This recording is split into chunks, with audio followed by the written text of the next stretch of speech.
এদিকে আবার ডোনাল্ড ট্রাম্পকে নিয়ে দেশে ফিরলেন শেখ হাসিনা। মহাবিপদে পড়তে চলেছেন ডক্টর ইউনূস এবং তার সমন্বয়করা। হঠাৎ করে আমেরিকার ডোনাল্ড ট্রাম্পকে নিয়ে দেশে আসায় মহাবিপদে পড়ে ক্ষমতা ছেড়ে পালাতে হচ্ছে ডক্টর ইউনূস এবং তার সমন্বয়কদের। দর্শক, বিস্তারিত জানতে দেখতে থাকুন। শেখ হাসিনাকে কি মার্কিনীরা আবার ক্ষমতায় ফিরিয়ে আনছে? সেই শেখ হাসিনা আবার ক্ষমতায় আসবে বা মার্কিনীরা শেখ হাসিনাকে ক্ষমতায় আনবে? নানা রকম খেলা, রাজনীতিতে, কূটনীতিতে খেলা কিন্তু চলছে। এটি একটি বিদেশি রাষ্ট্রের গোয়েন্দা সংস্থা এই তথ্যটি নিশ্চিত করেছে এবং সেই বিদেশি রাষ্ট্রটি চিঠি দিয়ে বাংলাদেশ সরকারকে এই সশস্ত্র জঙ্গি সর্দার আসিফ মাহমুদের গ্রেপ্তারের দাবি উঠেছে এবং এটি ডক্টর ইউনূসের সরকারের উপরে একটি আন্তর্জাতিক প্রেশার হিসেবে কাজ করছে। বিরাট ভুল করলেন প্রফেসর ইউনূস। ইউনূসের কি পরিণতি হবে কেউ জানে না, এক অনিশ্চিত পরিণতি, অকল্পনীয় পরিণতি বা পরিস্থিতিতে পড়তে যাচ্ছেন প্রফেসর ইউনূস। দিল্লিতে ব্লাস্ট হয়েছে, আপনারা নিশ্চয়ই খেয়াল করেছেন। দিল্লির সেই ব্লাস্টে 3 ইঞ্চি ভট্টাচার্য, সেই ফ্রান্স প্রবাসী বিশিষ্ট অনলাইন যোদ্ধা 3 ইঞ্চি ভট্টাচার্যের সাথে এখানে একটা সম্পৃক্ততা আছে এবং এটা তথ্য গোয়েন্দা মারফতেই বের হয়ে। সুপ্রিয় দর্শক, আসসালামু আলাইকুম ওয়া রাহমাতুল্লাহ। আশা করি সবাই ভালো এবং সুস্থ আছেন। স্বাগত জানাচ্ছি আমাদের আরেকটি নতুন ভিডিওতে। সুপ্রিয় দর্শক, দেশ কোন দিকে যাচ্ছে আসলে? সুপ্রিয় দর্শক, আওয়ামী লীগ ফিরে আসা নিয়ে একই কথা বলছেন বিভিন্ন বড় বড় বিশেষজ্ঞরা। সুপ্রিয় দর্শক মণ্ডলী, এনসিপি আর জামাত এবং বিএনপির মধ্যে যে সংঘর্ষে একে অপরকে কটাক্ষ করে কথা বলা নিয়ে আজকের এই ভিডিও। সুপ্রিয় দর্শক, সম্পূর্ণ ভিডিওটি দেখলে আপনারা বিস্তারিত আলোচনাটা দেখলে বুঝতে পারবেন আসলে দেশ কোন দিকে যাচ্ছে এবং দেশ আবার কার হাতে ক্ষমতায় আসতে যাচ্ছে। সুপ্রিয় দর্শক, তাহলে চলুন আমরা কথা না বাড়িয়ে সেই সম্পূর্ণ বিস্তারিত আলোচনাটা দেখে আসি। তার আগে আপনাদের প্রতি আমাদের একটা ছোট্ট রিকোয়েস্ট, যারা আমাদের চ্যানেলে এখন নতুন, চ্যানেলটি সাবস্ক্রাইব করে লাইক করে শেয়ার করে আমাদের সাথেই থাকুন। তাহলে চলুন আমরা বিস্তারিত আলোচনাটা দেখে আসি। হাসিনাকে কি মার্কিনীরা আবার ক্ষমতায় ফিরিয়ে আনছে? এই প্রসঙ্গটি নিয়ে এই মুহূর্তে কথা বলবো। এই প্রসঙ্গটি শুনে আপনারা হয়তো অনেকে অবাক হচ্ছেন, আশ্চর্য হচ্ছেন, কারণ আমি বাস্তবতা বর্জিত কথা বলছি। হয়তো সামনাসামনি দেখা যাচ্ছে যে এই মুহূর্তে শেখ হাসিনা, আওয়ামী লীগ, ক্ষমতা, এগুলো তো বহু দূরের বিষয় সাদা চোখে যদি দেখেন। কারণ আওয়ামী লীগ এই মুহূর্তে নিষিদ্ধ, প্রচলিত নিষিদ্ধ সিস্টেমটা যদি থাকে, তাহলে আসন্ন ফেব্রুয়ারির প্রথম আধে যে জাতীয় সংসদ নির্বাচনটি হতে যাচ্ছে, সেই নির্বাচনে আওয়ামী লীগের অংশগ্রহণ করবার কোনো সুযোগ নেই। গতকালকেও প্রধান উপদেষ্টা ডক্টর মোহাম্মদ ইউনূস ব্রিটিশ মন্ত্রীকে বলেছেন যে আওয়ামী লীগ নির্বাচন করতে পারবে না।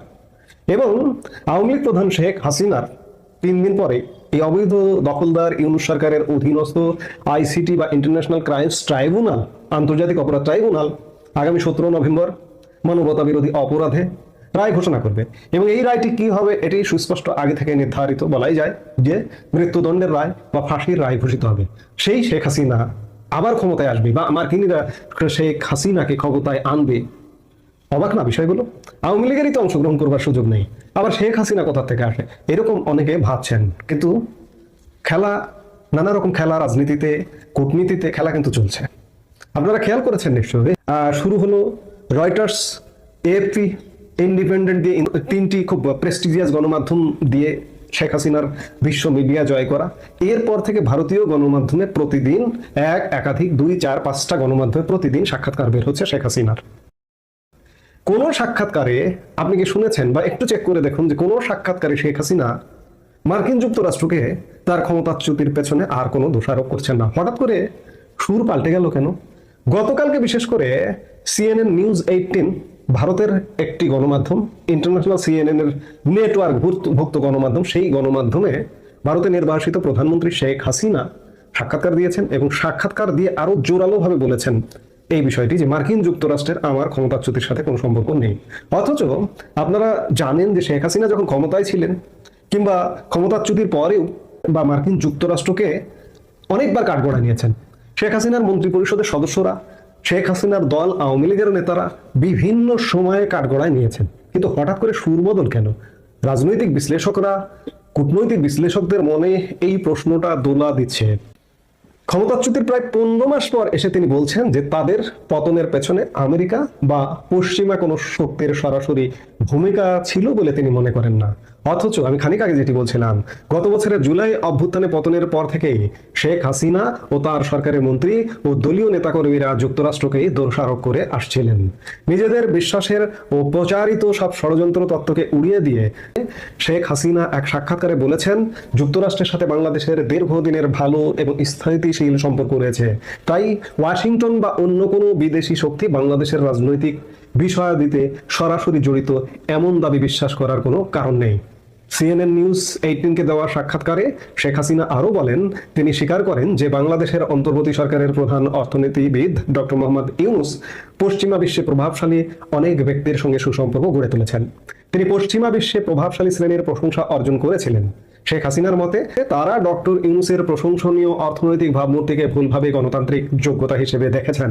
ক্ষমতা থেকে উৎখাত হওয়া আওয়ামী লীগের প্রধান আরও দাবি করেন, যুক্তরাষ্ট্রের বর্তমান প্রেসিডেন্ট ডোনাল্ড ট্রাম্প তার সঙ্গে ভালো সম্পর্ক বজায় রেখেছিলেন। শেখ হাসিনা বলেন, যদি পশ্চিমারা মনে করে ইউনূস তাদের বন্ধু, তারা প্রতারিত হচ্ছেন।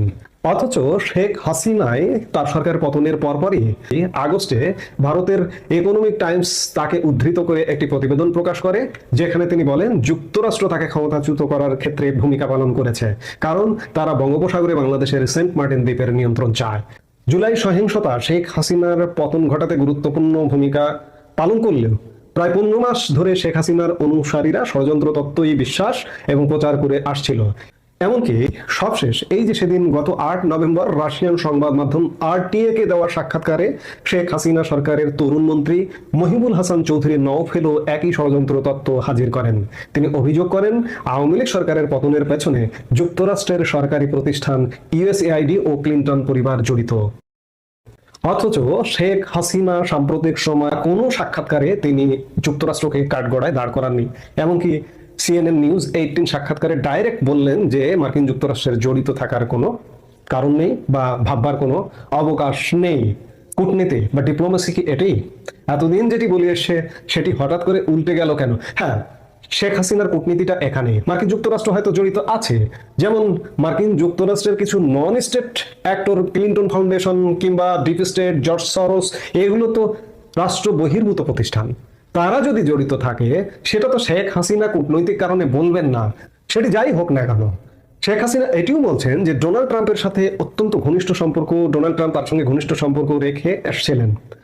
আমি প্রশ্ন করছি যে শেখ হাসিনার পতনের পেছনে যে মার্কিন যুক্তরাষ্ট্রের ভূমিকার কথা ব্যাপকভাবে প্রচারিত আছে, কিন্তু হঠাৎ করে শেখ হাসিনা নিজে বলেছেন, তার নেতারা বলেছেন, তার মন্ত্রীরা বলেছেন, কিন্তু হঠাৎ করে গতকালকের সাক্ষাৎকারে একদম সোজা কথা বলছেন যে মার্কিন যুক্তরাষ্ট্রের ভূমিকা আছে, এটি ভাববার কোনো কারণ নেই। কিংবা সাম্প্রতিক সময়ে কোনো সাক্ষাৎকারে শেখ হাসিনা বলেননি যে আমাকে মার্কিন যুক্তরাষ্ট্র পতন ঘটিয়েছে। তাহলে কি ভেতরে ভেতরে রাজনীতির আড়ালে কিছু হচ্ছে? কিছু গন্ধ কি পাওয়া যাচ্ছে যে মার্কিন যুক্তরাষ্ট্রকে আবারও শেখ হাসিনাকে আবারও চিন্তা করছেন? আর যার দরুন শেখ হাসিনা মার্কিন যুক্তরাষ্ট্রকে, বিশেষ করে সরকারকে সরাসরি কাঠগড়ায় দাঁড় করাতে চাইছেন না, এমনটা কি? অনেক কিছু হতে পারে, কারণ রাজনীতির পেছনে রাজনীতি আছে, রাজনীতির পেছনে অনেক খেলা চলছে, ইতিমধ্যে চলমান। বাংলাদেশ পরিস্থিতি কি হবে আমরা এই মুহূর্তে দাঁড়িয়ে এখনো পর্যন্ত বলবার অবস্থায় আসেনি যে আসলে আগামী নির্বাচন ফেব্রুয়ারিতে হবে কিনা, কিংবা নির্বাচন ইউনূস করবে কিনা, কিংবা তত্ত্বাবধায়ক সরকার আসবে কিনা, কিংবা আওয়ামী লীগ প্রধান শেখ হাসিনা নির্বাচনে অংশগ্রহণ করতে পারছেন কিনা, কিংবা আওয়ামী লীগ দল হিসেবে নির্বাচনে অংশ নিতে পারছেন কিনা। আজকে এই 14 নভেম্বরে বসে কথা বলা একদম অসম্ভব, কিন্তু এমনটাও হতে পারে আপনি 16 নভেম্বরে বসে এই কথাও কিন্তু বলতে পারেন যে আওয়ামী লীগ নির্বাচনে আসছে, শেখ হাসিনা নির্বাচন করছে, কিংবা শেখ হাসিনার সাজা হচ্ছে না, বা ইত্যাদি এটসেট্রা বিভিন্ন কিছু হতে পারে। কাজে খেলা চলমান, অভ্যন্তরীণ এবং আন্তর্জাতিক খেলা কিন্তু চলমান। এই খেলার শেষ কোথায়, এগুলো দেখতে হলে আমাদের অবশ্যই অপেক্ষা করতে হবে। আমরা নিশ্চয়ই অপেক্ষা করছি এবং দেখছি। সবচেয়ে উল্লেখযোগ্য যে হঠাৎ করে শেখ হাসিনা ও মার্কিন যুক্তরাষ্ট্রকে কাঠগড়ায় দাঁড় করাচ্ছেন না, এই বিষয়টা আমি আবারও রিপিট করছি, এই জন্য খুব গুরুত্বপূর্ণ কিন্তু।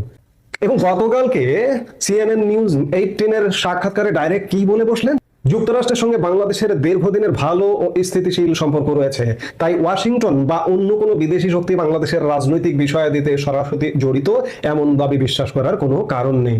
বুঝে নিন, রাজনৈতিক কূটনৈতিক খেলাটা কোন মাত্রায় চলছে, কোন দিকে চলছে, এগুলো বুঝতে হলে আমাদের আরো দেখতে হবে, অপেক্ষা করতে হবে। খেলা বহু বাকি আছে। বাংলাদেশ এই মুহূর্তে মনে হচ্ছে যে বাংলাদেশ শেষ হয়ে গেছে, আওয়ামী লীগ শেষ হয়ে গেছে, আওয়ামী লীগ ধ্বংস হয়ে গেছে, আওয়ামী লীগ আর ফিরতে পারবে না। আওয়ামী লীগ যে ফিরবে, গতকাল 13 তারিখের লকডাউন বাংলাদেশের জনগণ বুঝিয়ে দিয়েছে। কিন্তু বাংলাদেশের জনগণ আওয়ামী লীগকে চাইছে। আওয়ামী লীগ শক্তি সামর্থ্য প্রদর্শন করতে না পারলেও বা না করলেও জনগণ কিন্তু চাইছে। জনগণের প্রেক্ষাপট তৈরি হয়ে গেছে এবং আন্তর্জাতিক প্রেক্ষাপটও যে তৈরি হয়ে গেছে, এগুলো তারই আলামত। প্রতিদিন একাধিক গণমাধ্যমে, আন্তর্জাতিক গণমাধ্যম, ভারতীয় গণমাধ্যমে সাক্ষাৎকার দিচ্ছেন। আজকেও বিবিসিতে শেখ হাসিনার সাক্ষাৎকার বেরিয়েছে এবং সেই সাক্ষাৎকারে তিনি এই যে মানবতা বিরোধী যে অপরাধে অভিযুক্ত করা হচ্ছে, এই অভিযোগ তিনি অস্বীকার করেছেন এবং তিনি এটিও বলেছেন যে এটি একটা সাজানো গোছানো পূর্ব নির্ধারিত। কাজেই এ কথা যদি বলে শেষ করি যে মার্কিন যুক্তরাষ্ট্র কি আবারও শেখ হাসিনাকেই ক্ষমতায় আনতে চাইছেন কিনা, বাংলাদেশের প্রেক্ষাপট রচিত হয়ে গেছে। আবার অন্যদিকে শেখ হাসিনাকে মার্কিন যুক্তরাষ্ট্র কোনো না কোনো কারণে প্রয়োজনীয় মনে করছেন কিনা, যে শেখ হাসিনাকে দিয়ে এই প্রয়োজনটা মেটানো সম্ভব। যদি তাই হয় তাহলে রাজনীতিতে ভিন্ন প্রেক্ষাপট রচিত হবে। আমরা সেই প্রেক্ষাপটের অপেক্ষায় রয়েছি। গতকাল ঢাকা লকডাউন হওয়া সত্ত্বেও সারা দেশে অভূতপূর্বভাবে লকডাউন পালিত হয়েছে, কিন্তু লকডাউনের সব খবর কিন্তু আমরা এখন পর্যন্ত পাইনি এবং বাংলাদেশ মিডিয়া তো অনেকদিন ধরেই বাঙ্গি চাষ করছে, সুতরাং বাংলাদেশ মিডিয়ায় অনেক গুরুত্বপূর্ণ খবর আমরা মিস করেছি। আমি প্রথমেই একটি গুরুত্বপূর্ণ খবর দিচ্ছি। আমাদের ডক্টর ইউনূসের প্রেস সচিব ডাস্টবিন শফিক হিসেবে যাকে আপনারা চেনেন, সেই ডাস্টবিন শফিকের বাসায় এবং ডাস্টবিন শফিকের শ্বশুরের বাসায় গতকাল লকডাউন চলাকালে বোমা হামলা হয়েছে। কে বা কারা এই বোমা হামলা করা হয়েছে সেটি জানা না গেলেও এই বোমা হামলার কারণে শফিকের শ্বশুর বাড়িতে তীব্র প্রতিক্রিয়া সৃষ্টি হয়েছে এবং শ্বশুর বাড়ি থেকে ডাস্টবিনকে বলে দেওয়া হয়েছে যে তুমি তোমার মুখ সামলায় চলো, তোমার কারণে আমরা বিপদগ্রস্ত হতে রাজি নই। এবং এই নিয়ে জামাই শ্বশুরের মধ্যে একটা, শ্বশুর বাড়ির সাথে জামাইয়ের একটা মনোমালিন্য সৃষ্টি হয়েছে। আরো খুব গুরুত্বপূর্ণ একটা খবর হলো যে কালকে সমস্ত ঢাকা শহরে